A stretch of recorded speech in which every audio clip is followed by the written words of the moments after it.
राशिद लंगड़ियाल साहब और वज़ीर इत्तलात मुर्तज़ा सोलंकी ने हफ्ते वाले दिन एक जूम पे और कुछ लोगों को सामने बिठा के ब्रीफिंग की थी, जहाँ 40 मिनट का भाषण दिया राशिद लंगड़ियाल ने। तो मैंने कहा आप हमें ये समझाना चाहते हैं कि टैरिफ कैसे बनता है, तो आप रहने दें, हमें ये पता है। आप ये बताएं कि आपने हमसे बात करनी थी तजावीज़ लेने की। और मैंने ही उन्हें कहा कि ये जो डेस्कोज और वापडा के मुलाजमीन हैं जिनको मुफ्त बिजली दी जाती है, जिसके सवाल के जवाब में उन्होंने कहा था कि हम ये समरी मूव कर रहे हैं कि इनके आप जितने भी यूनिट देना चाहते हैं फ्री, हर महकमे में हर जगहों पे जहाँ पे कुछ होता है तो उनको उसकी प्रोडक्शन का कोई फ़ायदा दिया जाता है कि आपने देनी है, आप इनको दें कि आप इतने यूनिट फ्री इस्तेमाल कर सकते हैं, उसके पैसे इतने होंगे और हम हर महीने आपकी तनख्वाह में देंगे। ये मुफ्त बरी के चक्कर में पूरा मोहल्ला मुफ्त बिजली वो देते हैं और पैसे बिजली के एहलकार ले रहे थे क्योंकि मीटर तो चेक नहीं करना। फिर इशू जो हमारे ताजर दोस्त काश चौधरी साहब ने अभी बात की, मतलब मैं इनकी तरफ भी आऊँगा क्योंकि ये कुर्बानी सिर्फ हुक्मरानों से नहीं मांगनी, ये ताजरों से भी मैं मांगूंगा। अभी इनको भी अभी समझ आ जाएगी कि ये सारे, मैं और आप वो लोग हैं तनख्वाहदार जो पैसे घर से देते हैं, टैक्स पहले देते हैं फिर निकलते हैं। पहले इनसे चौधरी साहब से सवाल कि जब टैक्स की बात आती है, खाते बनाने की बात आती है, हड़ताल कर देते हैं। क्यों कर देते हैं? हमारा मसला ये है कि हम हर बंदा दूसरे पे तनकीद करने के लिए तैयार बैठा है। जजेस हो, जर्नैल हो, प्राइम मिनिस्टर ऑफिस हो, प्रेसिडेंट ऑफिस हो, जहां पे फ्री चीजें हैं, ये खत्म करने की बात नहीं है, ये बिल्कुल गलत बात है। आप इनके पैसे लेके उस गरीब तरीन आदमी को दें। ये जो काम है ना कि जी खत्म कर दो भाई, फिर पैसे वहीं पे वो दूसरे तरीके से ले लेंगे।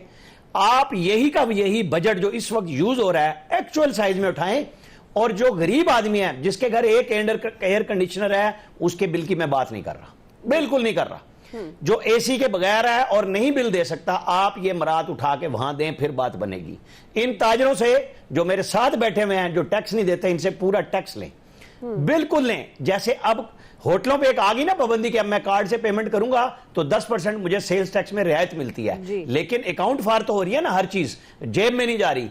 इन सबको हर एक को अपनी अपनी कुर्बानी पब्लिकली देनी पड़ेगी, फिर जाके काम चलेगा। हमारे लिए बिल्कुल आसान काम होता है स्क्रीन पे बात करना, प्रेस कॉन्फ्रेंस कर लेना, ओ जी फलाने खा गए, भाई खा गए हैं, ठीक है, इनसे पैसे लो, इनके एक्चुअल बजट देखो, वो बजट अलग कराओ। जिन कंपनियों में $2500 फी डे कंपनी के इजलास में शिरकत के मिलते हैं, उनके पिछले सारे हिसाब लें, आइंदा के लिए एडवांस में पैसे वो ले लें। सरकार से जो पैसे जाते हैं सरकारी मिक्स कंपनियों से, और उससे जितनी भारी मराहत हैं कि सब वीडियो पे शरीक हों, कहीं कोई ना जाए, पैसे दें, ठीक है, और वो लाएं आम आदमी की तरफ। जैसे शहबाज शरीफ ने जितना केस इन्होंने बनाया इमरान पे घड़ियों का, तो उसने बिल्कुल नीलामी का एक फैसला किया और कहा कि ये पैसे ये नहीं है कि पीएम हाउस में जमा हो जाएंगे, आपको बच्चियों की तालीम पे लगाना है, आप उन लिफ्टों पे लगाएं जहां बच्चे अटक जाते हैं, ये पैसे वहां लेके जाएं।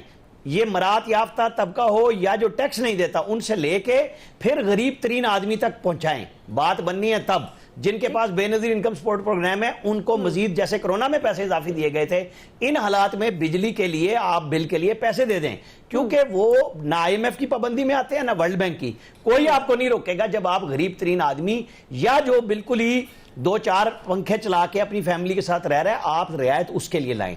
जो एक एयर कंडीशन वाला 3 फेज मीटर वाला बैठा है उसके लिए बाद में सोचिएगा, पहले नहीं। ठीक, बिल्कुल सही। आप काशिफ साहब मैं इसके हवाले से आमिर इलियास जी मैं आमिर इलियास राना साहब के हवाले से जो बात की उसके हवाले से ये कहना चाहूँगा कि पाकिस्तान का ताजर टैक्स दे रहा है, ताजर टैक्स देना चाहता है। मैं आपके चैनल की वसातत से एक ऑफर हुकूमत को करना चाहता हूँ कि इस FBR के करप्ट निज़ाम को आप बंद कर दीजिए। आप जो टैक्स पाकिस्तान के ताजरों से लेना चाहते हैं आप हमारे जिम्मे लगाइए, हम उससे ज़्यादा टैक्स इकट्ठा करके देंगे। इसलिए कि FBR जब करप्शन करता है, FBR जब चोरी करता है, FBR के अहलकार चोरी करते हैं, तो वो पैसा कौमी ख़जाने के अंदर नहीं जाता। और ये जो चोरी टैक्स की होती है ये ताजर नहीं करता, ये आटा माफिया, चीनी माफिया, शुगर माफिया, खाद माफिया, ये इक़्तिदार की गुलाम गर्दिशों में बैठे हुए हैं। मैं पाकिस्तान के लाखों छोटे ताजरों की नुमाइंदगी करता हूं। हमने बारहा कहा कि आप पाबंदी कर दीजिए कि जहां कमर्शियल बिजली का मीटर लगा हुआ है वहां टैक्स रिटर्न फाइल होगी, लेकिन FBR नहीं करता। हमने कहा उर्दू का फॉर्म ले आइए इनका टैक्स रिटर्न का, वो नहीं लेके आता। हमने कहा FBR में इस्लाहात कीजिए, वो नहीं करता। हमने कहा कि FBR के निज़ाम को आसान और सादा कीजिए कि लोग जाके बैंक में टैक्स जमा करवाएं, उसकी तरफ नहीं आता। ये जो पेचीदा निज़ाम है जिसमें कोई एक आदमी एक दफ़ा फाइलर बन जाता है, फिर उसको ब्लैकमेलिंग, उसको नोटिस, फिर उसको तंग करने का एक सिलसिला शुरू हो जाता है। ठीक, लेकिन इसलिए जाहिर है सिस्टम को इसकी follow वजह तो से करना लोग पड़ता है। टैक्स अवॉइड करते हैं। जी, आपकी बात दुरुस्त है, टैक्स हमारे अवॉइड सिस्टम करते में हैं, ये अगर कमियां, टैक्स- ये खामियां मौजूद हैं। आपने जिस तरह इदारे को भी हाईलाइट किया, ये हमारे निज़ाम का प्रॉब्लम है, लेकिन एक निज़ाम के होते हुए हम उसको फॉलो करते हैं। बहरहाल आपकी ये तजवीज़ हैं, ज़ाहिर है आप एक नुमाइंदगी करते हैं एक बड़े तबके की, ताजरों की, आपकी ये तजवीज़ हैं, FBR को इसको लेना चाहिए। जिस तरह अयाज साहब भी कह रहे हैं कि एक आम आदमी को पता है कि जो जिसकी तनख्वाह से भी टैक्स कट रहा है, उसने अपने बिल पर भी टैक्स देना, उसके लिए कितना अजाब है बिजली का बिल अदा करना। तो प्राइम मिनिस्टर साहब को, जो निगरान वज़ीर आज़म साहब हैं, किसी ऐसे आदमी से मिलकर मशवरा लेना चाहिए कि क्या करना चाहिए, जिस तरह हम आमिर साहब का जिक्र भी कर रहे हैं। इसी तरह से हमारा प्रॉब्लम यही है कि ये जो तमाम स्टेक होल्डर्स हैं, हम उनको बिठाकर उनसे मशवरा नहीं लेते, जिस तरह से ये मामलात फिर पेचीदा होते हैं। हाफिज़ ताहिर साहब, आप कह रहे थे कि ये हुकूमत अच्छी कारकर्दगी दिखाएगी तो ये शायद हो सकता है कि इंतखाबात बहुत तवील इनका सेटअप हो जाए, इंतखाबात डिले हो जाएं। तो अभी तो ये नहीं लग रहा। तो आपको क्या लग रहा है, जिस तरह से अवाम सड़कों पर हैं, तो ये क्या अवामी एहतजाज को हल्का लेना चाहिए हुकूमत को? बिस्मिल्लाहिर्रहमानिर्रहीम नहमदुहु व नुसल्ली व नुसल्लिमु अला रसूलिहिल करीम। बिल्कुल नहीं लेना चाहिए हल्का इस एहतजाज को। जब आपके घर में रोटी नहीं होगी, आपके बच्चे भूखे होंगे, आप कमाएंगे 30,000, बिल आएगा 40,000, एक मरतबा तो आप अपनी बीवी का जेवर बेच लेंगे, अगले दिन अपनी बच्ची की बालियां बेच लेंगे, फिर तीसरी बार क्या करेंगे? तीसरी बार तंग आमद होगा।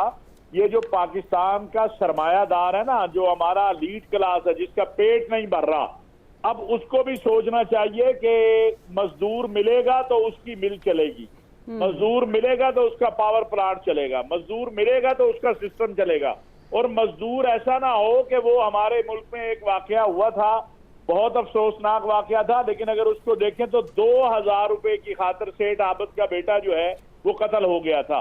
कि 2,000 रुपए मांगे थे उस गनमैन ने कि उसका बेटा बीमार था और उसकी दवाई के लिए चाहिए थे, और उस बच्चे ने आगे से कहा कि भाई अपनी कंपनी से ले लो, मेरे से क्यों मांग रहे हो अपनी को। और उसका नतीजा क्या निकला? आज आप देखें छोटे छोटे बच्चे जो हैं मोटरसाइकिलों पे जो डकैतियां कर रहे हैं और कोई शख्स महफूज नहीं रह गया है। तो अगर हालात को ठीक नहीं किया जाएगा, निगरान तो बेचारे आए अभी 2 हफ्ते हुए हैं, उनका कसूर नहीं है, कसूर तो उनका है जो पीछे से ये तसलसल चलता आ रहा है। और आप कहती हैं इलेक्शन, क्या इलेक्शन के मैदान में जो ये 12 जमातें गई हैं मार्क्सवादी पीपल्स पार्टी के, वो इसलिए कह रही है कि उसको पता है कि सिंध के अंदर वो फिर जीत के आ जाएंगे। कोई और पार्टी जाने को तैयार है इलेक्शन में? ये लोग उनको वोट देंगे? जिसका बच्चा घर में भूखा है वो वोट के लिए निकलेगा किसी? लिहाजा मैं समझता हूं कि सबसे पहली बात तो ये है कि